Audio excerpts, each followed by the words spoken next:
प्रदर्शन कर रही है। सांसदों के निलंबन के खिलाफ ये विरोध प्रदर्शन हो रहा है। कांग्रेस कार्यालय पर पार्टी ये विरोध प्रदर्शन कर रही है और सरकार के खिलाफ मोर्चा खोल दिया है। जिस तरह से संसद से कई सांसदों को निलंबित कर दिया गया है, उसके विरोध में आज कांग्रेस धरना प्रदर्शन कर रही है, विरोध प्रदर्शन कर रही है। आपको ये बता दें कि दोनों सदनों से लगभग 142 सांसदों को निलंबित कर दिया गया है, जिसके खिलाफ कांग्रेस आज विरोध प्रदर्शन कर रही है। और बड़ी खबर सामने निकल कर आई है, पार्टी के दिग्गज नेता आज इस धरना प्रदर्शन में शामिल हैं। कांग्रेस कार्यालय के बाहर यह विरोध प्रदर्शन किया जा रहा है। श्रीनगर से इस वक्त की बेहद अहम खबर।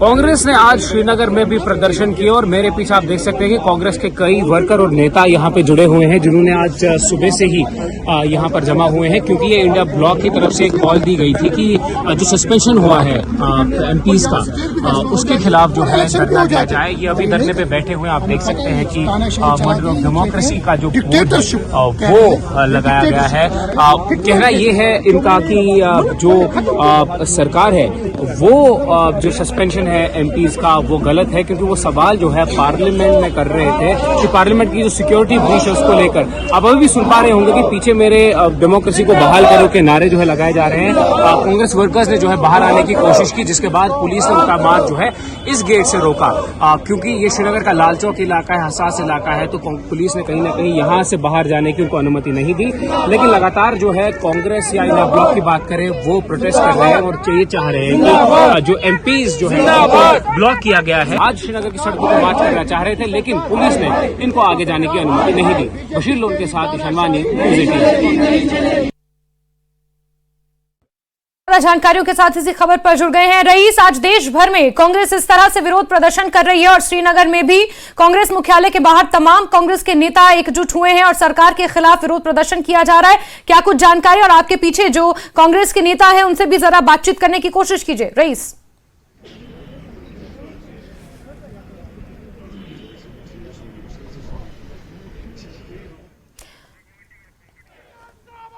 चलिए, हम हमारे सहयोगी से संपर्क करने की कोशिश कर रहे हैं। इस बीच आपको बता दें, और तस्वीरें भी लगातार दिखा रहे हैं, श्रीनगर में कांग्रेस मुख्यालय के बाहर की ये तस्वीरें हैं, जहां आज देशव्यापी कांग्रेस विरोध प्रदर्शन कर रही है। दरअसल जिस तरह से दोनों सदनों से सांसदों को निलंबित कर दिया गया है, लगभग 146 के आसपास सांसद हैं जिन्हें सदन से निलंबित कर दिया गया है, और उसी के खिलाफ विरोध प्रदर्शन किया जा रहा है। रईस, अगर आप तक मेरी आवाज पहुंच रही है तो कांग्रेस मुख्यालय में विरोध प्रदर्शन आज कांग्रेस के नेता कर रहे हैं, जरा जानकारी दीजिए और उनसे बातचीत करने की कोशिश कीजिए। क्या कुछ कहना है इनका? जमहूरियत का कत्लेआम बंद करो, बंद करो। जी हाँ, बिल्कुल। यहाँ पे जो है कांग्रेस वर्कर्स और जो लीडर्स है वो प्रोटेस्ट कर रहे हैं। जो सस्पेंशन ऑफ लीडर्स एमपीज है उनके खिलाफ जो है ये प्रोटेस्ट हो रहा है, और बिल्कुल इन्हीं से जानने की कोशिश करेंगे कि ये प्रोटेस्ट, ये विरोध ये क्यों कर रहे हैं। जी, बंद करो, बंद करो। ये जो एमपीज है 142 एमपीज को सस्पेंड किया गया, और जमहूरियत का कहीं नाम है नहीं मुल्क में। जब भी बात करने की कोशिश करते हैं लोगों के मुश्किलात, अनएम्प्लॉयमेंट हो, बेरोजगारी की बात करें तो ये सस्पेंड करते हैं। आज इतिहास में लिखा जाएगा, पहली बार 142 एमपीज को सस्पेंड किया गया। इनको बीजेपी सरकार ने नहीं बनाया, इलेक्टेड बाय द पीपल, लोगों ने इनको चुना है। 1.5 लाख वोट डाल के ये एमपी बने हैं, और इन्होंने इनको बाहर कर दिया, बाहर का रास्ता दिखाया। ये ठीक नहीं है। जमहूरियत के जो है कि कातिल जो है उसलिए हम मजम्मत करते हैं, पुरजोर अल्फाज में मजम्मत करते हैं, और एज सुन एज पॉसिबल जमहूरियत को बहाल किया जाए और एमपीज को भी बहाल किया जाए। इसी ज़िम्मन में पूरे मुल्क में आज प्रोटेस्ट है। जब जो हाईएस्ट फोरम है पार्लियामेंट, वहाँ मुर्गे लड़ाना, मुझे लगता है हमारे स्टूडेंट्स पे, जो अच्छे दानिश्वर लोग हैं, उन पे क्या असर पड़ेगा। पॉलिटिक्स की डे बाय डे नफरत होती जा रही है, और लोग इससे नफरत दिल भर चुका है, क्योंकि जो हाईएस्ट फोरम है वो है पार्लियामेंट। वहाँ कानून पास किए जाते हैं, लोगों के हित में फैसले किए जाते हैं, और आप जब बात करने की कोशिश करते हैं अपोजिशन के एमएलए एमपीज, उनको सस्पेंड किया जाए। ये शेम नहीं है तो और क्या है, शेम। और इसी ज़िम्मन में आज हमने प्रोटेस्ट किया है।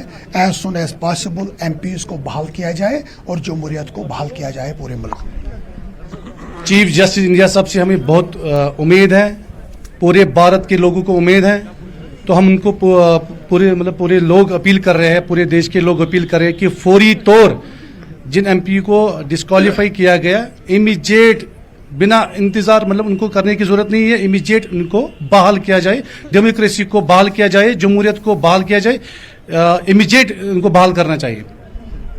डेमोक्रेसी का ये पहली बार हिस्ट्री में इतना बड़ा फैसला लिया है, 142 एमपीज को सस्पेंड कर दिया गया है। इससे बड़ा डेमोक्रेसी का कत्ल क्या होगा? लोग अपनी बात रखना नहीं चाहते, ऐसे कानून बनाए जा रहे हैं बीजेपी की तरफ से कि कोई अपनी बात कहने के लिए सड़क पे नहीं आ सकता है, अपनी बात कह नहीं सकता है, उसको यूआईपी लगाया जा सकता है, उसको और किसी केस में फंसाया जा रहा है। ये तो पहली बार हिस्ट्री में हो रहा है। अपनी बात को किसी को अपनी बात कहने का हक ही नहीं है। इससे बड़ा कत्ल क्या है डेमोक्रेसी का? बस ये पीसीसी। जिस तरह से आपने देखा कि इनका भी यही कहना है कि जो एमपी सस्पेंड हुए हैं उनको बहाल किया जाए, और लगातार यहाँ पे जो है वो विरोध प्रदर्शन जो है वो देखने को मिल रहा है। कांग्रेस कार्यालय श्रीनगर का जो कांग्रेस का कार्यालय है वहां से लगातार जो है प्रोटेस्ट हो रहे हैं, और बिल्कुल आप तस्वीरों में देख सकते हैं कि कांग्रेस के जो लीडर्स और वर्कर्स है वो यहाँ पे जमा हुए हैं और वो लगातार जो है वो प्रोटेस्ट कर रहे हैं। जी बिल्कुल रईस, जिस तरह से लोकसभा और राज्यसभा से मिलाकर कुल लगभग 146 सांसदों को निलंबित किया गया है, उसमें सबसे ज्यादा कांग्रेस के 61 सांसद हैं। साथ ही साथ जिस तरह से जब ये लोग लोकसभा के बाहर प्रोटेस्ट कर रहे थे और फिर चेयर की मिमिक्री करने का मामला सामने आया, जिसमें राहुल गांधी के ऊपर भी सवाल उठे हैं कि उन्होंने वीडियो बनाया, और उसको लेकर भी कहीं ना कहीं अब आरोप लगाए जा रहे हैं कांग्रेस के ऊपर। जरा उस हवाले से भी इनसे सवाल कीजिए, उनका क्या कहना है इस पर। बहाल करो बीजेपी तेरी तानाशाही नहीं चलेगी, नहीं चलेगी। बीजेपी तेरी तानाशाही नहीं चलेगी, नहीं चलेगी। डेमोक्रेसी का कत्लेआम बंद करो, बंद करो। डेमोक्रेसी का कत्लेआम बंद करो, बंद करो। बीजेपी जी आज का प्रोटेक्शन ये बेसिकली ये प्रोटेस्ट आज हमारे जो AICC general secretary organisation AICC general secretary organisation Shri KC Venugopal की तरफ से सर्कुलर जारी हुआ था पूरे हिंदुस्तान की जो कांग्रेस है उनको, कि आज प्रोटेस्ट किया जाए इसलिए कि जो एमपीज को सस्पेंड किया गया बिना रोक टोक के, अनडेमोक्रेटिकली उनको सस्पेंड किया गया, जो कि वो वहां पे जमहूरियत की बात करते थे, गरीबों की बात करते थे, बेरोजगारों की बात करते थे, फार्मर्स की बात करते थे। उसी कड़ी के सिलसिले में इनसे वो बर्दाश्त नहीं हो सका, इनने उनको सस्पेंड कर दिया। जैसे आपने खुद देखा यहाँ पे हमने जो प्रोटेस्ट किया, बेसिकली सिंपल प्रोटेस्ट हमने किया। आपने देखा पुलिस ने कितनी ज्यादती करके हमको धक्का मुक्की देके बाहर धकेला। इसको डेमोक्रेसी नहीं कहते हैं। डेमोक्रेसी में हर एक को अपने बात रखने का हक है, चाहे वो कांग्रेस हो, चाहे कोई और पार्टी हो। हम नेशनल पार्टी है। जब हमारे साथ ऐसा सोताली से पहले राहुल गांधी भी इस तरह से जिस तरह से वो बात कर रहे हैं, जिस तरह से उनके साथ घटा है, तो उसके हमने हमेशा, हमारे जो लीडर श्री राहुल गांधी जी, उनने हमेशा गरीबों की बात की।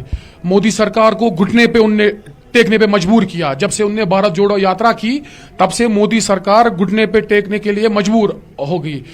अभी अगर ये ईवीएम्स में चोरी नहीं करेंगे, डाकाजनी नहीं करेंगे, वरना ये जो स्टेट्स का इलेक्शन था वो भी इनने हारा था। इंशाल्लाह जो आने वाला चुनाव है 2024 का, उस पे भी हम इनको करारी शिकस्त देंगे, और जेएंडके में भी हम इनको टनल से उस पार भगाएंगे इंशाल्लाह। बिल्कुल जी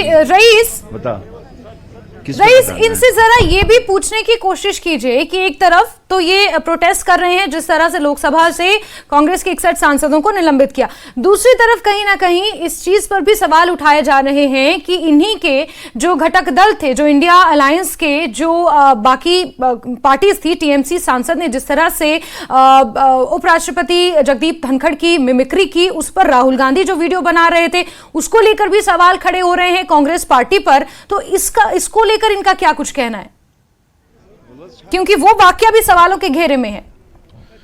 जी हाँ, जिस तरह से जी हाँ, आप बताइए, जिस तरह से राहुल गांधी ने वीडियो जारी की, जो मिमिक्री का वीडियो राहुल गांधी की तरफ से है, उस पर आप बताइए कि किस तरह। ये जो बीजेपी की पूरी साजिश है, पूरी पॉलिसी है, ये बना रहे हैं कि बीजेपी चाहती है कि राहुल जी की छवि खराब हो जाए। पिछले कई दर्शों से ये चाहते हैं कि राहुल, कभी इन्होंने उसको पप्पू बना के पेश किया, कभी और, जो कि वो नेशनल लीडर है हमारे राहुल जी, और जो लोगों के साथ जुड़े हुए हैं, खासकर गरीबों और बेरोजगारों की बात कर रहे हैं। वो बीजेपी चाहती ही नहीं कि कोई बेरोजगारी के बारे में बात करे, कोई महंगाई के बारे में बात करे, कोई देश के इतने सारे मुद्दे हैं। उन्होंने, बीजेपी ने बोला था हर साल हम आपको 2 करोड़ रोजगार देंगे, वो उसमें फेल हो चुके हैं। उन्होंने बोला आपके खाते में 15 लाख आएंगे, उसमें फेल हो चुके हैं। बहुत सारे मुद्दे हैं जिनमें बीजेपी हर तरह से फेल हो चुके हैं। वो ऐसी साजिशें रचा रहे हैं कि कोई बात ना करे इन चीजों को लेकर, महंगाई को लेकर, पेट्रोल को लेकर, बेरोजगारी को लेकर। इसलिए चाहते हैं कि सब लोगों को ऐसी सजा दे कि कोई बात ना करे। जी बिल्कुल, देश का कोई भी नौजवान आज की डेट में बात करने से कतराता है, इस वजह से कि यूएपी उस पर लगाया जाता है, उसको किसी भी केस में बुक किया जाता है। इससे बड़ी साजिश क्या हो सकती है? इससे बड़ा डेमोक्रेसी का कत्ल क्या हो सकता है? बिल्कुल रईस, बहुत बहुत शुक्रिया हमारे साथ जुड़ने के लिए।